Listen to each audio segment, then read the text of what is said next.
إن الحمد لله والصلاة والسلام على أشرف الأنبياء والمرسلين وعلى آله وأصحابه وأهل بيته أجمعين.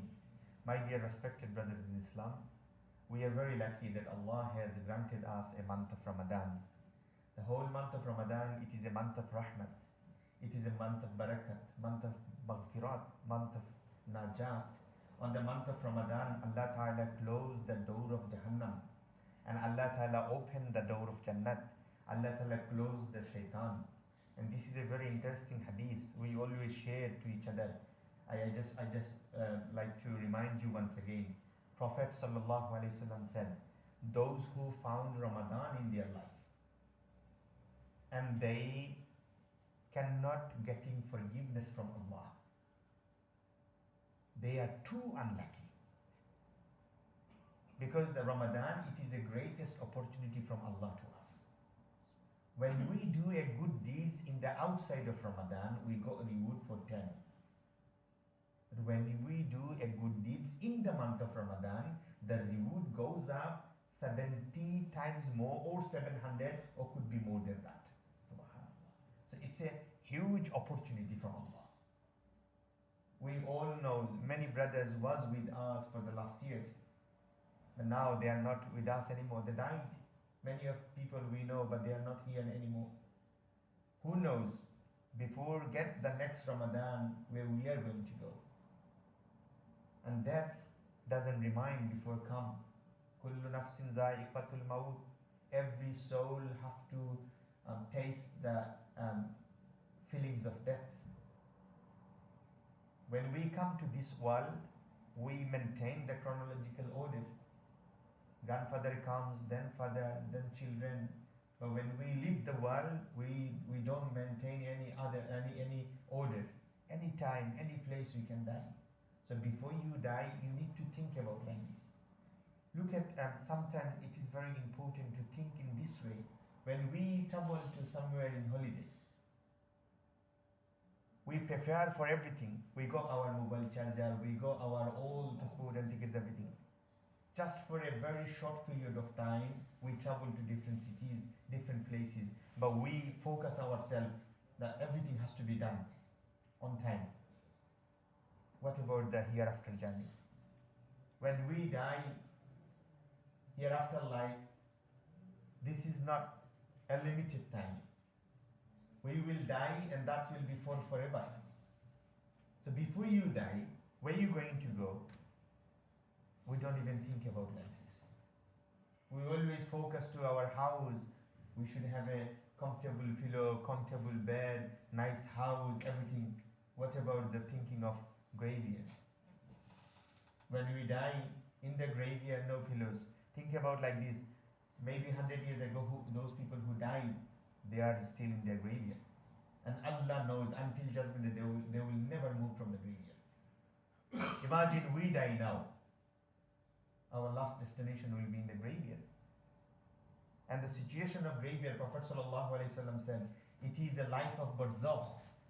The life of barzakh means maybe the graveyard will become as a part of Jannat to someone.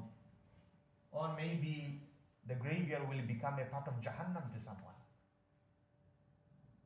Before we die, we should think about our graveyard.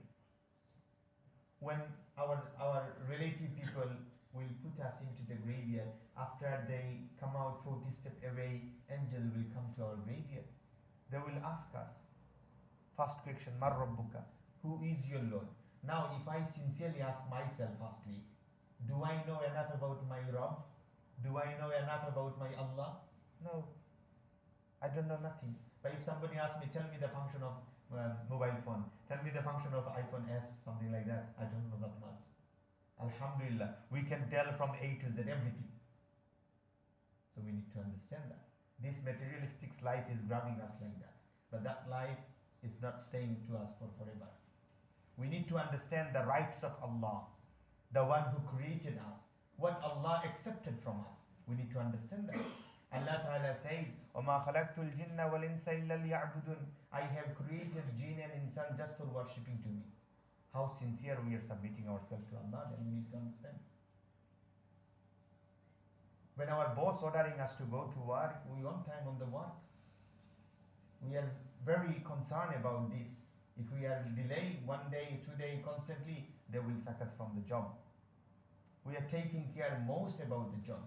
We are taking care most about our family, but we don't even taking care about Allah Ta'ala. So we need to understand the rights of Allah, my dear respected brothers in Islam. Ramadan is teaching us sincerity. Ramadan is teaching us patience. Ramadan is helping us to encourage our the level of worshipping to Allah. So we need to keep on hold that even the Ramadan is gone. The way we come constantly to the masjid to read the prayer, to read the namaz, even outside of Ramadan, we should keep on continue these things. So Allah will ask us on the graveyard, who is your Lord? By angels. So you need to understand about your Lord. It is very easy maybe now to say Allah is my Lord, but in the graveyard it will not be able to say until you practice that. It depends how well you are following the command of Allah. If you sincerely submitting 5 times daily prayer to Allah to show, Ya Allah, I am the obeying, I'm not the disobeying person to Allah, to you. I am an obeying slave to you. That's why I'm submitting 5 times every day. I'm ignoring everything else. Allah, I'm not giving importance to anything else rather than you. That shows your sincerity. Whenever namaz time come, we should everything ignore. Come to Allah, pray 5 times salah. When we die, our family will not gonna go with us.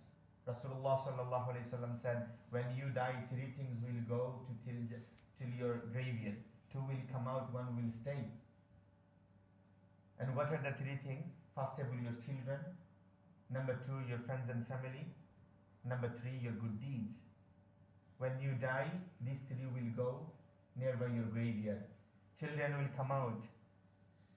Family will come out. Every day you're doing very hard job to making them happy. They are coming back.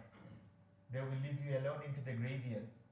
But the good deeds you've done for the sake of Allah, it will never come out. They will go to your graveyard. They will give you company into the graveyard. When punishment of Allah will comes to grab you, they will protect you. They will constantly make requests to Allah, Allah, forgive this person. We are being witness that he was worshipping to you. So namaz is very important, my dear respected brothers in Islam. It is a key to Jannah, and it is a sign of your deen. We are all claiming ourselves as a Muslim, but Rasulullah sallallahu alaihi wasallam said, "As-salatu imaduddin." Salah is the pillar of your deen, pillar of your religion. Doesn't matter how many million times you prove yourself as a Muslim, but if you don't have a quality of namaz, don't have a sign of namaz, to Allah you are not a Muslim. So it's very important. Imagine we stuck to our work, okay fine. When you come out, do your namaz. That way you just pay your debt. Remember, when we borrow money from someone, one time if we can't pay them back, we're giving them by installmenting. We say, okay, I'll give you a certain amount every month like that. So when you are not reading namaz on time, for a reasonable excuses maybe, fine, when you have a time, read them. Something is better than nothing, you know that. So it's very important to submit yourself 5 times namaz, very importantly. And then on the graveyard, Allah will ask you, second question by the angel, what is your religion? Again, if we need to ask ourselves, how well do you know about our religion then? Allahu Akbar. Answer, we should think about like this. So it is very important. It is our duty. We need to improve ourselves. We need to educate ourselves about the religion. It is our duty, my dear respected brothers. In the dunya, when you get problem, some other brothers can come to help you. When you don't have money, they can give some money to you. When you don't have a clothes, you can get clothes from your brothers and anyone else's. But when you don't have a good deeds, nobody can help you. You should have a good deeds, and that's how you can get your good deeds up. May Allah help us to practice upon it what we heard and what we said, especially 5 times namaz on time, my dear respected brothers. And those who have built the habit to recite the Quran during the month of Ramadan, my request to you, please don't give it up. Even outside of Ramadan, try to read the Quran. Sahaba Ikram, they said, sometimes we come to Prophet sallallahu alaihi wasallam, And we say, Ya Rasulullah, when we was reading Quran, we see something coming from the sky, a big cloud, something like that. And then we become scared. Prophet ﷺ replied, this is called sakina. When you read Quran, the blessings of Allah coming from the sky towards to you. The rahmat is coming to you to touch. Subhanallah. So please try to engage yourself sometime to read the Quran. We are very busy. When our mobile phone get beep sound, we quickly get it out and find out what the text coming from our friends. We are very busy. Let's see if there any information for me. Let's see any advice for me. What about the information of the Quran then? Allah is giving you infinite information in the Quran. We are not even taking care to understand what Allah Ta'ala message giving to us. We need to understand that. Quran, it is a guidance. Allah Ta'ala says, Hudan lil muttaqeen. It is a guidance for the muttaqi people. Not everybody else. Those who have a sincerity. Those who are true believers. It is a guide to them. It will work to them. That's why it's very important. Sometimes we should read Quran with the meaning of Quran to understand what is the message Allah given to me. Because it is our duty. When you are not going work, you may get pushed from your family. Maybe your fathers will say, go to the work. At the end of month, we need to pay our bills. Your wife may say to you, go to the work. Otherwise, surviving will be very hard. So look, for the worldly matter, you will get pushed from everyone. You leave namaz, nobody will tell you. Because this is the exam from Allah. Shaitan will took the reminder from our head. Nobody else will come to you to say, my son, my daughter, have you read your prayer? They will never tell you that. It is our own duty. When we was born, we came alone to this world. When we are going to die, we will go alone. On the day of judgment day, when the resurrection will start, Allah will ask us alone. Allah not going to grab our father for asking for us to him. Allah will ask you, how did you survive your life? How did you spend your life? So it's very important, my dear brothers and sisters. Alhamdulillah, may Allah help us to understand what we heard and what we said. Ameen ya Rabbal Alameen. Sallallahu ala Sayyidina wa Mawlana Muhammad wa ala alihi wa ashabihi wa sallam. Sallallahu ala Sayyidina wa Mawlana Muhammad wa ala alihi wa ashabihi wa sallam. Astaghfirullah, inna Allah ghafurur rahim. Astaghfirullah Rabbi min kulli dhanbin wa atubu ilayhi. Wa la hawla wa la quwwata illa billahi al-aliyyil azim. Subhanallahi wa bihamdihi. Subhanallahi al-azim. Allahumma ameen. Alhamdulillahi Rabbil Alameen wal aqibatu lil muttaqeen wassalatu wassalamu ala sayyidil mursaleen wa ala alihi wa ashabihi wa ahli baytihi ajma'in. Rabbana zalamna anfusana wa in lam taghfir lana wa tarhamna lanakunanna minal khasirin. اللهم اغفر لي ولوالدي وللمؤمنين يوم يقوم الحساب. اللهم رب ارحمهما كما ربياني صغيرا. ربنا هب لنا من ازواجنا وذرياتنا قرة اعين واجعلنا للمتقين اماما. ربنا لا تزغ قلوبنا بعد إذ هديتنا وهب لنا من لدنك رحمة إنك أنت الوهاب. اللهم إنك عفو تحب العفو فاعف عنا يا غفور يا غفور يا غفور يا رب العالمين.